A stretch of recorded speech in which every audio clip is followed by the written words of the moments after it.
Hello students, welcome to the channel. तो बेटा जैसा कि आप सभी को पता है कि हम यहाँ पर आपकी प्रिपरेशन करवा रहे हैं क्लास 11th फाइनल एग्जाम्स की। और हमने चैप्टर स्टार्ट किया हुआ है अकाउंटेंसी का जर्नल एंट्रीज वाला। 2 लेक्चर्स ऑलरेडी कवर किए जा चुके हैं। आज है आपका लेक्चर नंबर 3 जिसमें हम बात करेंगे journal entries related to discount.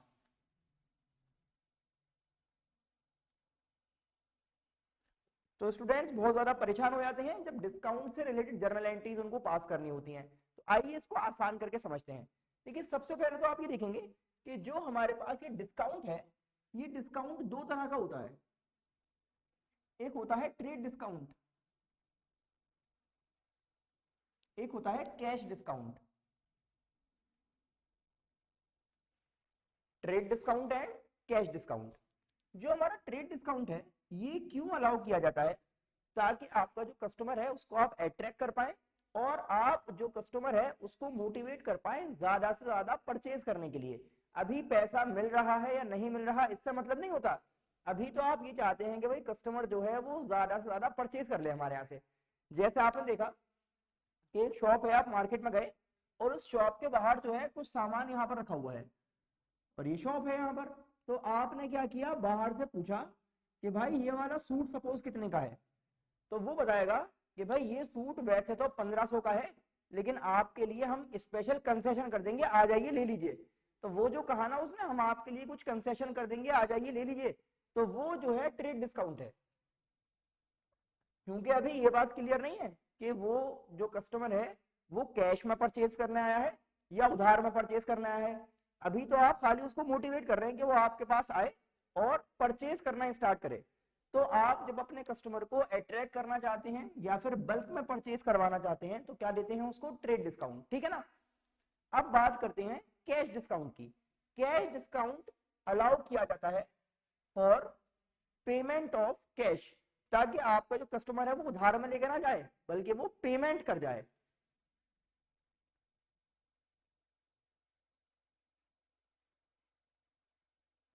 अब हुआ क्या था कि यहाँ पर आपको एक सूट पसंद आ गया था।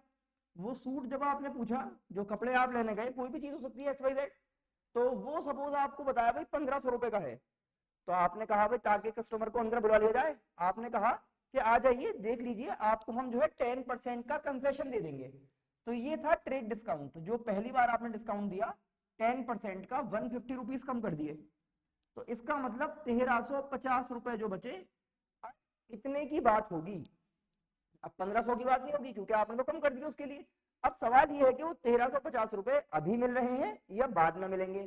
अब कस्टमर जो है वो जान पहचान का था, उसने कहा ठीक है भाई मैं इसको लेके जा रहा हूँ और अमाउंट जो है वो आपको 3-4 दिन में, 1 हफ्ते में दे जाऊंगा। अब आपका हलक सूख गया, आपने कहा यार ये तो लेके जा रहे हैं ऐसे ही और पैसा भी बाद में देंगे। तो आपने क्या ट्रिक लगाई, आपने कहा यार ऐसा ना हो कहीं कि मेरा जो है कुछ ये पैसा मारा जाए, या इतने दिन तक मैं क्या करूंगा बिना पैसों के। तो आपने उनसे कहा कि अच्छा कोई बात नहीं, जितना अमाउंट आप अभी दे सकते हो अभी दे दीजिए, और जो पैसा आप अभी देंगे उस पर मैं आपको एक्स्ट्रा कुछ डिस्काउंट दे दूंगा। अच्छा, क्योंकि कस्टमर की नीयत साफ है, उसको भी पेमेंट करना है।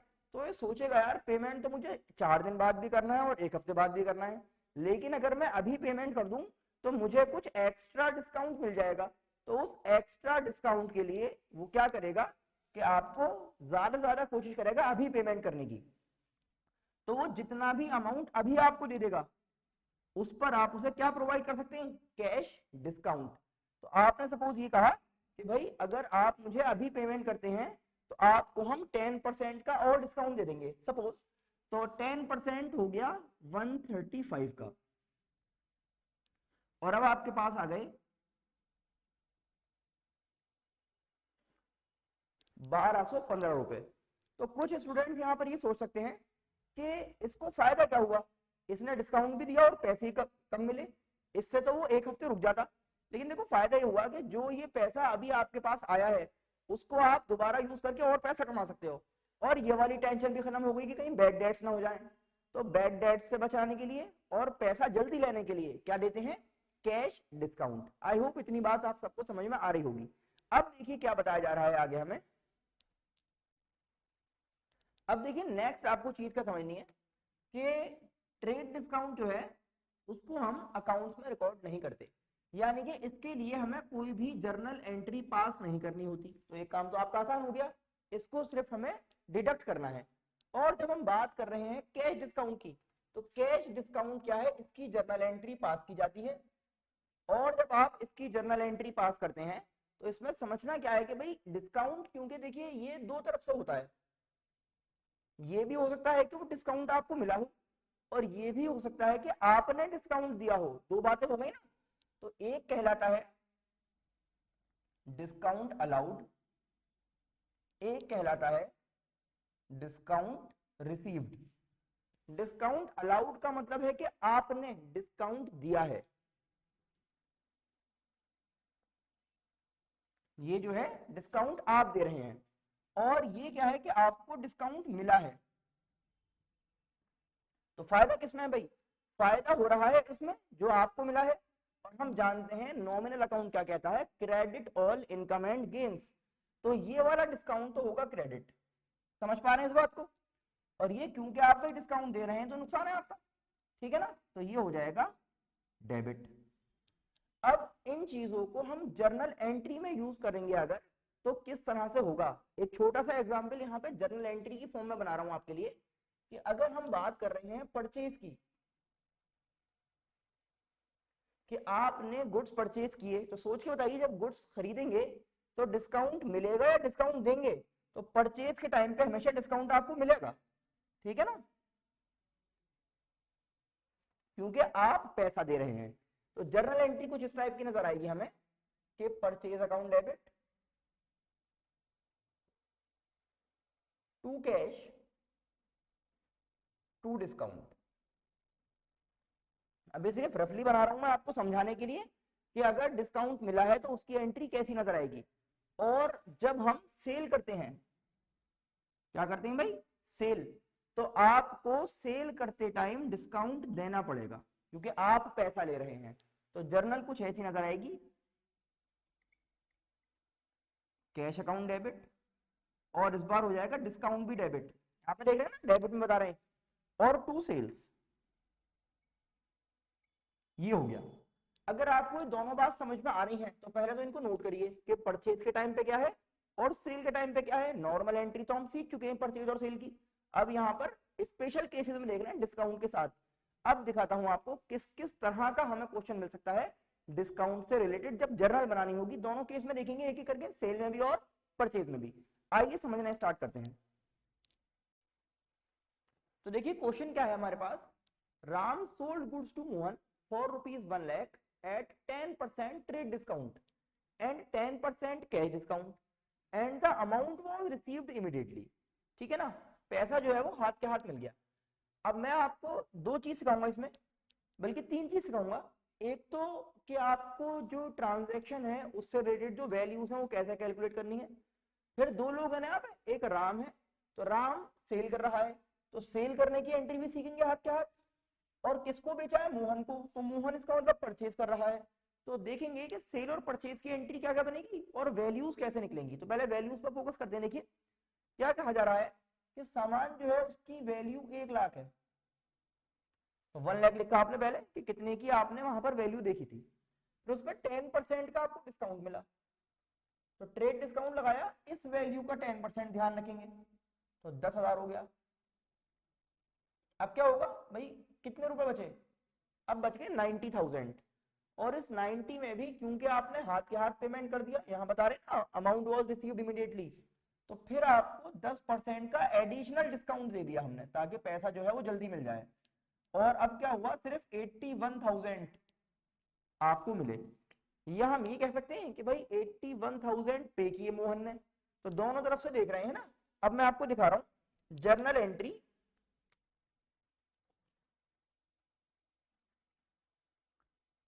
इन द बुक्स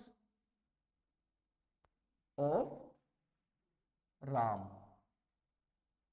राम क्या कर रहा है भाई, देखिएगा, राम ने बेचा है तो बेचने की एंट्री बनाएंगे।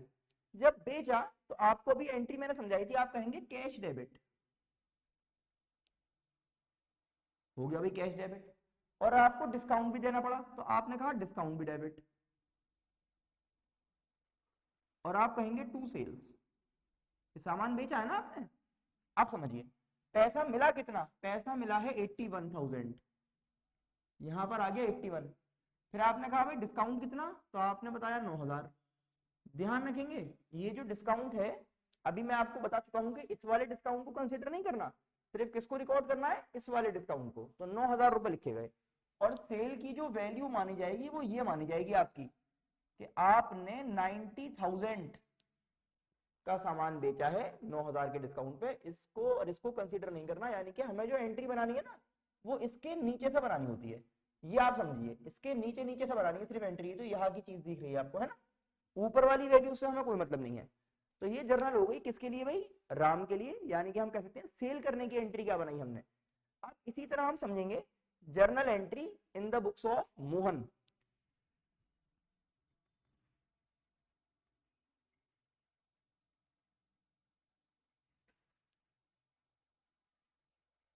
समझिए मोहन क्या कर रहा है भाई, मोहन ने खरीदा।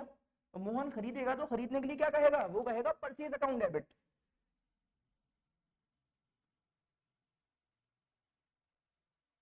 हो गया भाई परचेज अकाउंट डेबिट। फिर इसको पैसा मिला तो टू कैश अकाउंट, और इसको डिस्काउंट भी मिला तो टू डिस्काउंट। सही है ना। कैसा हुआ भाई, ये कहेगा कि मेरे पास से कैश गया 81। कैश कितना गया 81, क्योंकि इसको 81 तो मिला, इसके पास से 81 गया। जो इसका डिस्काउंट है वो इसका डिस्काउंट हो जाएगा। बस फर्क ये है कि एक ने दिया है और एक को मिला है, और टोटल वैल्यू जो है वो 90,000 चल रही है। तो ये आ गया देखिए 90,000। आई होप आपको समझ में आ रहा होगा किस तरह से हमने जर्नल एंट्री पास की है। अच्छा यहाँ पे समझेंगे एक चीज और कि फुल पेमेंट कर दिया हमने। अब एक इसमें पार्ट आपको दिखाते हैं कि अगर आपने पेमेंट पूरा नहीं किया, कुछ परसेंट आपने सिर्फ पैसा दिया, तो क्या चेंज आएगा हमारी एंट्री में, आइए समझते हैं। तो देखिए एक और केस क्या मिल सकता है हमें इसमें। क्वेश्चन इस बार देखिए क्या कह रहा है हमसे, Ram sold goods to Mohan for ₹1 lakh at 10% trade discount and 10% cash discount. लेकिन इस बार क्या हुआ, only 50% of the amount was received immediately. इस बार पूरा पैसा नहीं मिला, इस बार सिर्फ 50% पैसा मिला। तो आइए समझते हैं क्या डिफरेंस आएगा हमारी कैलकुलेशन में। देखेंगे आप भाई 1,00,000 रुपए थे, 10% का ट्रेड डिस्काउंट था, बिल्कुल ठीक बात है, 10% हो गए 10,000, फिर 90 बचे है ना।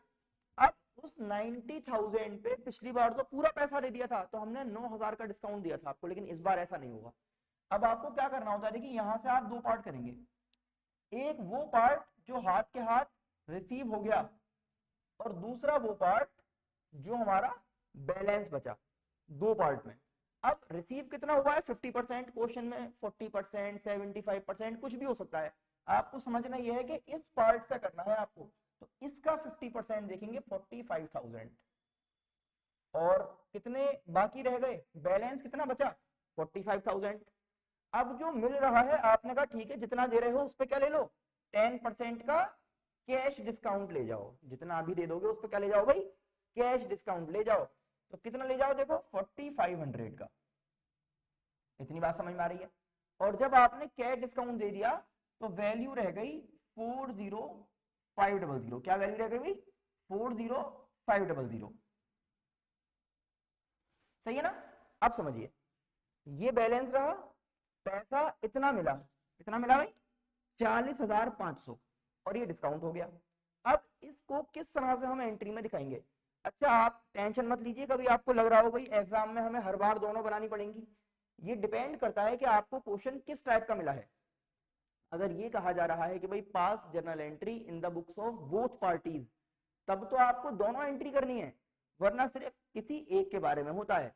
क्वेश्चन अगर खाली सेल के बारे में है तो आप ये वाली एंट्री बनाएंगे भाई जो सेल से रिलेटेड है, और अगर परचेज के बारे में है तो सिर्फ वो वाली बना देंगे, दोनों नहीं बनानी है आपको। बहुत कम चांस होते हैं कि दोनों आ जाए, है ना, लेकिन मैं आपको समझाना क्योंकि चाह रहा हूं तो दोनों लेके चल रहे हैं हम।